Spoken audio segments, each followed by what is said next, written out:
बिस्मिल्लाहिर्रहमानिर्रहीम। अस्सलामुअलैकुम नाज़रीन इकराम, नई वीडियो में आपको खुश आमदीद कहते हैं। इस वक्त रूस और यूक्रेन में जारी जंग अपने 11वें रोज में पहुंच चुकी है। अमेरिका और उसके इत्तेहादी और वेस्ट इंटेलिजेंस एजेंसियां इस जंग को तूल देने का सोच रहे हैं। इस जंग को अफगानिस्तान और वियतनाम जंग की तर्ज की जंग में तब्दील करने के लिए तमाम तर वसाइल बरूए कार लाए जा रहे हैं। दूसरी जानिब नेटो की जानिब से दिया गया असला यूक्रेन की फौज के काम आ रहा है, और अगर रूस को टफ टाइम दिया जा रहा है तो वो सिर्फ और सिर्फ नेटो के सप्लाई करदा उस असले की वजह से है।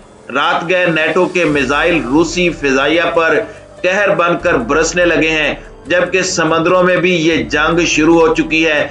5 रूसी बहरी बेड़ों पर यूरोप ने कब्जा कर लिया है। इसी तरह बरतानिया के टैंक इस वक्त इस जंग में शिरकत के लिए हरकत में आ चुके हैं और आगे से आगे बढ़ते जा रहे हैं, जबकि यूक्रेन जंग में मगरबी ममालिक की मुनाफिकत खुलकर सामने आ गई है। वो कैसे, इस पर भी हम आज की वीडियो में बात करेंगे। ताहम वीडियो की तफसील में जाने से पहले चैनल पर नए आने वाले दोस्तों से गुजारिश है कि हमारे चैनल को सब्सक्राइब कर लें, बेल आइकन पर क्लिक कर लें, ऑल नोटिफिकेशंस को ऑन कर लें, ताकि हमारी नई आने वाली वीडियोस आपको बर वक्त मिल सकें। नाज़रीन इकराम, यूक्रेन और रूस के दरमियान ये जारी जंग फिजाई और बर्री के बाद अब समंदरी जंग में तब्दील हो चुकी है। साइप्रस ने 5 रूसी नेवी शिप्स को रोक लिया है और उनकी रूस से यूक्रेन में दाखिले पर पाबंदी लगा दी है। यूरोप ने यह कब्जा करवाया है और इस पर कंट्रोल हासिल कर लिया है। साइप्रस हुकाम का कहना है कि वो यूक्रेन जंग में बराह रास्त हिस्सा नहीं लेंगे, लेकिन वो रूसी अफवाज को बहरी रास्ता भी फराहम नहीं करेंगे कि वो यूक्रेन पर बहरी रास्ते से हमला आवर हो सके। इस बहरी जंग में इस वक्त तक एस्टोनिया और बांग्लादेश के जहाज डुबो दिए गए हैं। मारियोपोल पर कब्जा बरकरार रखने के लिए रूस के लिए यह बहरी रास्ता निहायत जरूरी है। रूस बुनियादी तौर पर हर वो रास्ता बंद करना चाहता है जहां से दुनिया यूक्रेन को मदद फराहम कर सके। याद रहे कि 26 फरवरी को फ्रांस ने रूस पर आयद पाबंदियों की खिलाफ वर्जी करने वाले रूसी कार्गो बहरी जहाज को भी कब्जे में लिया था, जिसमें रूसी जहाज का रुख फ्रांसीसी बंदरगाह बोलोन सरमीर की जानिब मोड़ दिया गया। इसके बाद तुर्की ने रूस के जंगी बहरी जहाजों के आबनाए बास्फोरस और दर्रा दानियाल से गुजरने पर पाबंदी आयद की थी। अंकारा का ये इकदाम उसकी यूरोप से कुर्बत और रूस की नाराजगी मोल लेने का सबब बना। तुर्की रूस और यूक्रेन दोनों की तरह बहरे अस्वद पर वाक़े मुल्क है। अंकारा ने गुज़श्ता हफ्ते ही यूक्रेन में रूसी जारहियत की मजम्मत की थी। तुर्क सदर रजब तैयब उर्दगान ने वाज़े तौर पर कीव हुकूमत की हिमायत का ऐलान किया था। उर्दगान का कहना था कि हम यूक्रेन में रूस की फौजी कार्रवाई को मुस्तरद करते हैं। तुर्क सदर का मजीद कहना था कि यह हमला खित्ते के अमनो इस्तेकाम के लिए एक बड़ा धचका है। तो नाज़रीन इकराम, इस वक्त जंग का हुजम बढ़ता जा रहा है। आहिस्ता आहिस्ता तमाम ममालिक इसमें दाखिल होते जा रहे हैं।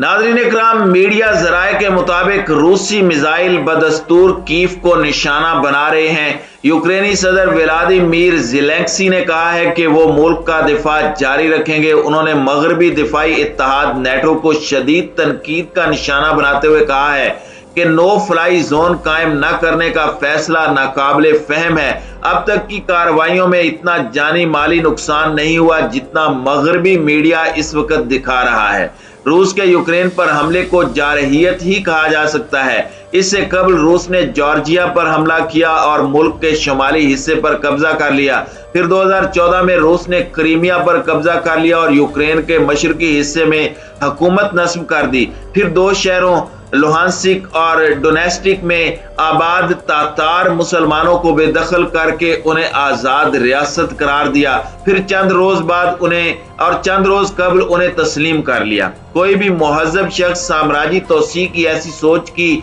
हिमायत नहीं कर सकता। सिर्फ शाम के बशारुल असद, वेनेजुएला के निकोलस और क्यूबा की सोशलिस्ट हुकूमत जैसे जालिम आमिर ही पुतिन की हिमायत करने पर मजबूर हैं। روسی جارحیت کے عالمی رد عمل نے مغربی سوچ، ان کے طرز عمل، نسل پرستی اور مغربی ذرائع ابلاغ کی منافقت کو بری طرح بے نقاب کر دیا ہے۔ ایسا تاثر دیا جا رہا ہے کہ دنیا کی تاریخ میں پہلی بار کسی ملک اور اس کے شہریوں کو جارحیت کا نشانہ بنایا جا رہا ہے۔ حالانکہ یوکرائن کی موجودہ صورتحال افغانستان، عراق، لیبیا اور شام میں امریکہ اور اس کے اتحادیوں کے جرائم کے مقابلے میں کوئی حیثیت نہیں رکھتی۔ یوکرین میں ابھی چند ہی عمارتوں کو نشانہ بنایا گیا ہے، شہری ہلاکتیں بھی چند درجن سے زائد نہیں ہیں، کسی بڑے قتل عام کا کوئی واقعہ اب تک رونما نہیں ہوا، کسی ممنوعہ کیمیائی ہتھیار کے استعمال کی کوئی اطلاع نہیں ملی۔ روسی طیارے بھی احتیاط سے صرف فوجی تنصیبات کو نشانہ بنا رہے ہیں، شہری آسانی سے محفوظ مقامات کی طرف نقل مکانی کر رہے ہیں۔ جن شہروں پر قبضہ ہوا ہے وہاں بھی شہریوں کو نقصان پہنچانے کی کوئی تصویر یا ویڈیو منظر عام پر نہیں آئی، بلکہ یوکرینی شہریوں کو روسی فوجیوں سے بات چیت کرتے دیکھا جا سکتا ہے۔ اس کے مقابلے میں اگر صرف شام کی حالت کو لیا جائے تو وہاں جو قتل عام ہوا اس کی مثال رواں صدی میں نہیں مل سکتی۔ پورا ملک کھنڈر بن گیا، 5 لاکھ سے زائد شہری مسلمان قتل ہوئے، جن میں 2 لاکھ بچے اور خواتین بھی شامل ہیں۔ یوکرین کے ایک بچے کی چیخ پوری دنیا نے سن لی، لیکن شامی بچوں کی فریاد پر کسی نے کان نہیں دھرا، اور یہ سلسلہ 11 برسوں سے جاری ہے۔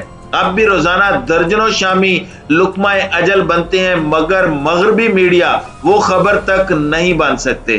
اسی طرح اگر افغانستان کو دیکھا جائے تو طویل امریکی وحشیانہ قبضے کے دوران وہاں 20 لاکھ سے زائد افراد ہلاک یا معذور ہوئے، مگر مغربی اقوام کے کانوں پر جوں تک نہیں رینگی، کیونکہ یہ ظالم ان کے آقا امریکی کر رہے تھے۔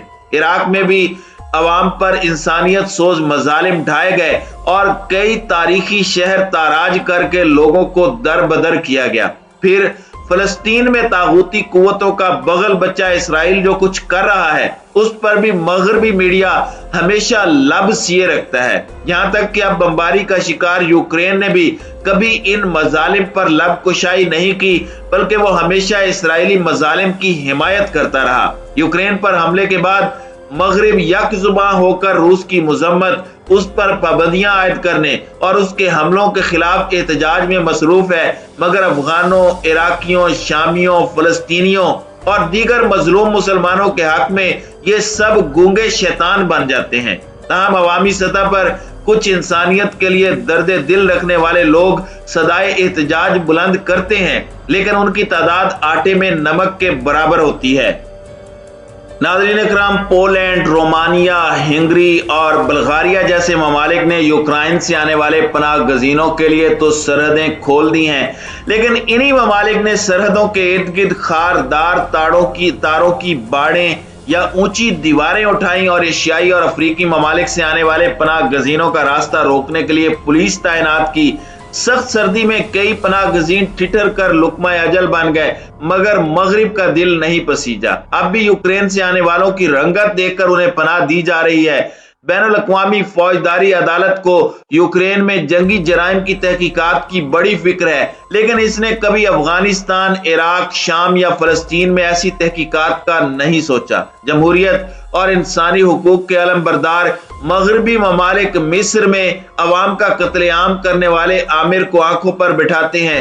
مغرب کا یہ دوہرا معیار اب کھل کر سامنے آ گیا ہے۔ حالانکہ دعویٰ ان کا یہ ہے کہ وہ آفاقی انسانی اقدار کی حمایت کرتے ہیں، لیکن اس کا اطلاق صرف من پسند لوگوں پر کیا جاتا ہے۔ یوکرائنی نہ صرف یورپی بلکہ عیسائی اور سفید فام بھی ہیں، اس لیے مغربی ممالک کے رہنماؤں کے لیے ان کی زندگی کی بہت اہمیت ہے، لیکن مسلمانوں کی کوئی اہمیت نہیں۔ اسی روس نے 2000 میں چیچنیا پر حملہ کر کے اسلام پسندوں کو کچل دیا تھا۔